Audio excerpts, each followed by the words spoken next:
We get to drive so many cars. We've driven all the Miatas, all the 86 variants and BRZs, and one of our biggest complaints has always been, great cars, they just don't make a lot of power. Jack told me, K-Power's right down the street from us. And I'm like, what do you mean? They're literally 10 minutes away, and they do Honda-powered engine swaps in all of these cars, and we've never got to drive them before. So in this video, we're going to talk to the owner of K-Power, what that means, what they do, and then we're going to get the opportunity to drive two of these cars on track at Autobahn Country Club. So strap yourself in. This is going to be a very lighthearted and fun video.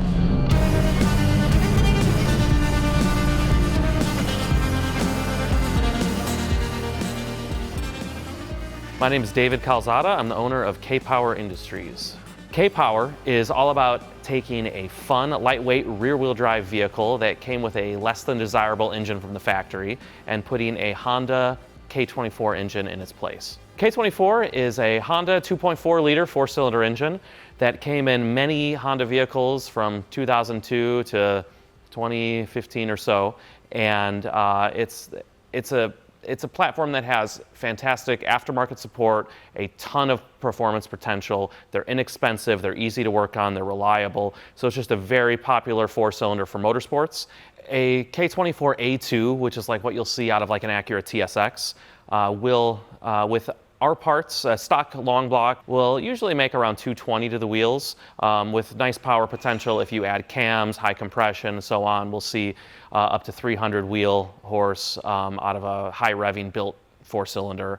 And then, of course, if you add forced induction onto these engines, you can start by, you'll see 400 or 500 horsepower on stock blocks pretty regularly. K-Power makes all the components to do these engine swaps. So we make engine mounts, oil pans, adapter plates, flywheels.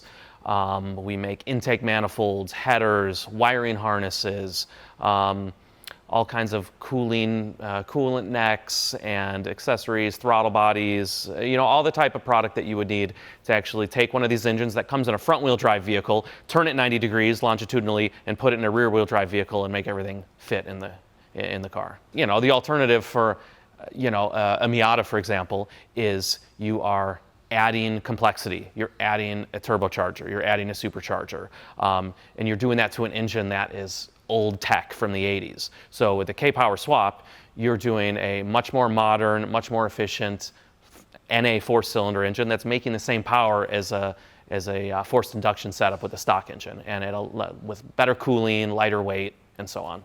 And like my NB race car back here is a turbo K24 road race car that runs comparable lap times to factory-built GT4 cars at our home track. As of filming today, K-Power supports the NA, NB, and NC Miata chassis, with the ND coming soon in 2025. We support the BMW E30 chassis with an E36 kit on the way in 2025. And then we support the BRZ FRS 86 platform, and any of those first-gen cars, with also compatibility into the second-gen cars, as we found just with a wiring solution on the way for that. So the first car that Jack and Mark will be able to drive is our white BRZ. This is meant to be a dedicated track car, track day type of car. You could cage this car and endurance race it. So this is a stock K24A2. This car will run laps and laps and laps without getting too hot. Very just a solid, reliable build. The owner of this car has opted to do a lot of other upgrades to the car from a track perspective. They've got a lot of solid bushings, stiff mounts, and solid subframe bushings and things like that. So the car does have more NVH than you would normally do for more of a street car, but the performance on track is really nice, really sharp feeling car. And then the second car is our shop car, our black BRZ. And this is a bit more designed to be a more comfortable street car that has nearly 500 horsepower. It's a turbo K24, and it's a total riot on the street and track. It is a bit of a handful on track because the rest of the prep really isn't there intentionally, because it's designed to be a comfortable street car. The white BRZ has a stock K24, putting out around 215 to the wheels, a little lower power than some of the other builds we see. And it's equipped with a Bilstein coilover, some Willwood brakes, lots of solid bushings throughout the vehicle, has an OS Geiken diff, and still the stock BRZ transmission. And the black car has, like I said, it's K24 turbo, still a stock trans, a lot stronger of a clutch in it. It has Öhlins road and track coilovers, still stock brake kit, just with upgraded pads, just again to keep the mild street manners there. And both cars, actually the black car as well, has an OS Geiken diff.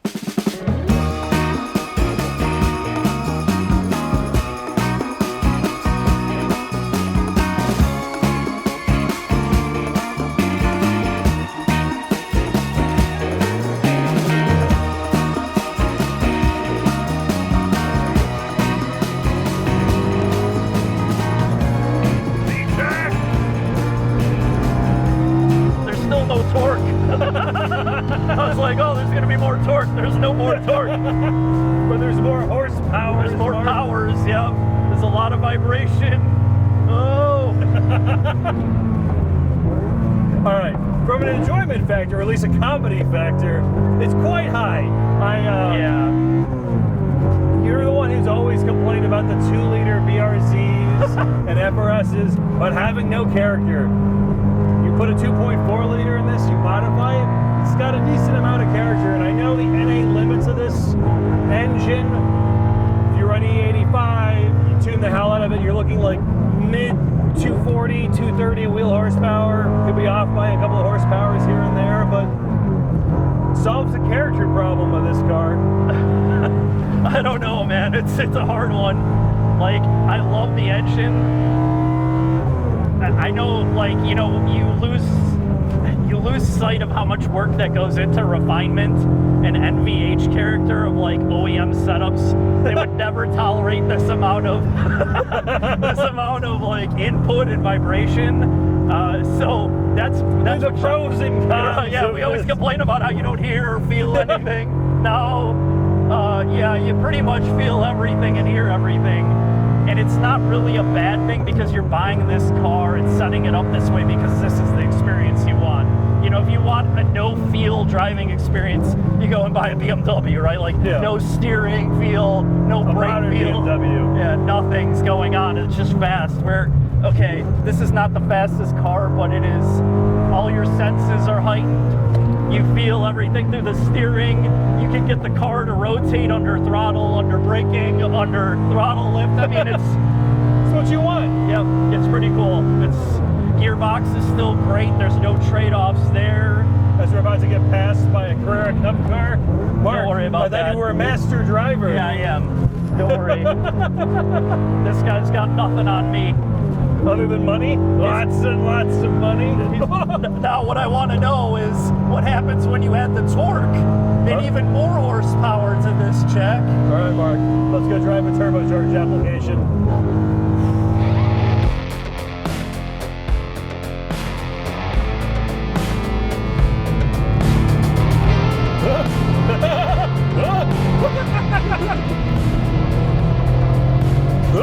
Oh my God.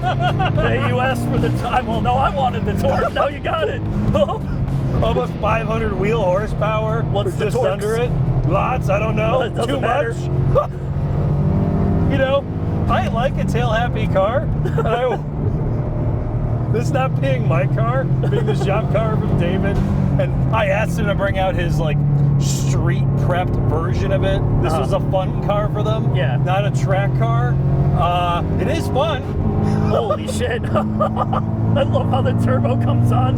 Whoa. So it's pretty obvious probably from our faces, this is the experience car. Oh man, you're like, oh, this car, too refined. I don't think I need the K24 naturally aspirated engine, Jack. Oh, I need this. Let's see how fast I can go in this back straight, sir. Jeez, Christ. It's moving for this car. So as reference, back straight here is your like low 1-teens in a new Supra, B58 Supra. This was just under 120. I'm braking really early and I'm not carrying a ton of speed. Not my car. Don't want to be responsible for destroying K-Power's shop car, but yes. If you're wondering if almost 500 horsepower, what if 500 horsepower wakes up the 86, it does work. It does. It works. It works. Oh, yes. Oh. It works too well. Normally, you know, when we're in an OEM car that's straight from a factory, I'm like, yeah, you know what? This is a little bit more scary because we don't know what's going on in the back end, but it's clear that they spent a lot of research and development making this work.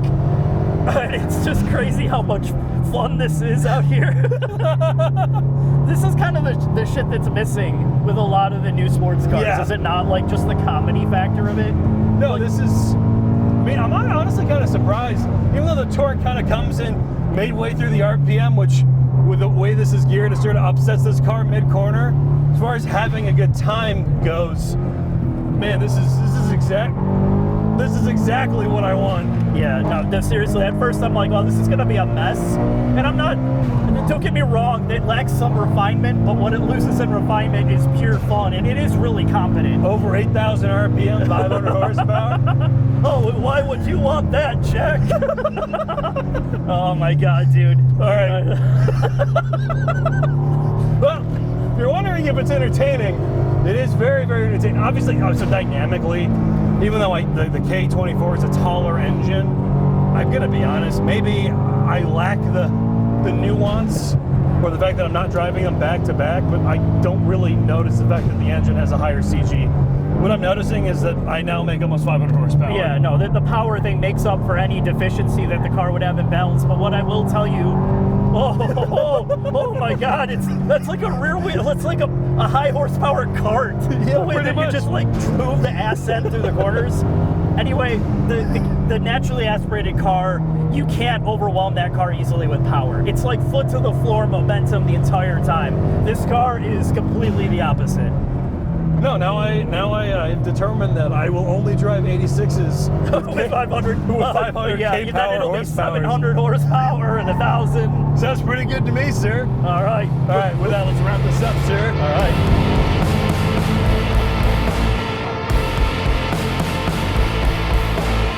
There you have it. Just finished our first drive in Honda-powered 86s. The takeaway really is this. If you know what you're doing and you know how to choose to build your car, you're going to love these things. And it's very obvious between the two cars we drove. The turbo one was more skewed towards the street, a little bit more tasteful modifications in terms of Öhlins dampers. It was a little bit more compliant. It had more softness, less NVH, and it was also a blast to drive on the track. And then you had the other car, which was just like, I want every single part communicating to me, good or bad. So depending on how you build these cars, you may love them or you may hate them. So do your research. If you're planning to do this, really think about what you want at the end of the day. But honestly, I think I haven't had that good of a time behind the wheel of a car or as a passenger in a great while. Jack's driving in that 500 horsepower 86 is transformative. And I think in the future, when we drive some of these other cars, it's going to be a lot of fun. Thanks for watching. I'll see you next video.